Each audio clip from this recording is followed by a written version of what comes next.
വേലിയേട്ടൻ എന്ന ചിത്രത്തിൻ്റെ മൂന്നാം ദിവസത്തെ കേരള ബോക്സ് ഓഫീസ് കളക്ഷൻ റിപ്പോർട്ടാണ് ഇന്നൊരു വീഡിയോ ഭാഗത്ത്. വീഡിയോയിലേക്ക് മുൻപ് വീഡിയോ ലൈക്ക് ചെയ്യുക, ചാനൽ സബ്സ്ക്രൈബ് ചെയ്യുക. നവംബർ മാസം ധാരാളം ചിത്രങ്ങൾ OTT റിലീസ് ചെയ്യുന്നുണ്ട്. ചാനൽ ഭാഗം പരിശോധിച്ചാൽ നിങ്ങൾക്ക് കാണാം. അതോടുകൂടി ഈ ഒരു ഡിസംബർ മാസം OTT റിലീസ് ചെയ്യുന്ന ചിത്രങ്ങളുടെ വീഡിയോ കാണാൻ വേണ്ടി സാധിക്കുന്നതായിരിക്കും.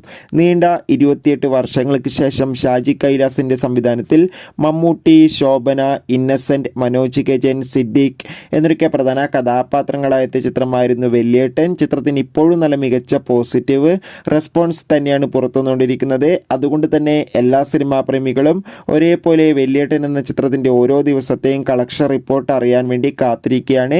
ചിത്രത്തിന് മൂന്നാം ദിവസമായ ഇന്നും മികച്ചൊരു ബുക്കിംഗ് തന്നെ കേരളത്തിൽ നടക്കുമ്പോൾ വേലിയേട്ടൻ എന്ന ചിത്രം ഞായറാഴ്ച മാത്രമായി ഇന്ന് ഏകദേശം 30 ലക്ഷത്തിൻ്റെ അടുത്ത് കേരളത്തിൽ നിന്ന് കളക്ഷൻ സ്വന്തമാക്കുമെന്നാണ് റിപ്പോർട്ടുകൾ സൂചിപ്പിക്കുന്നത്.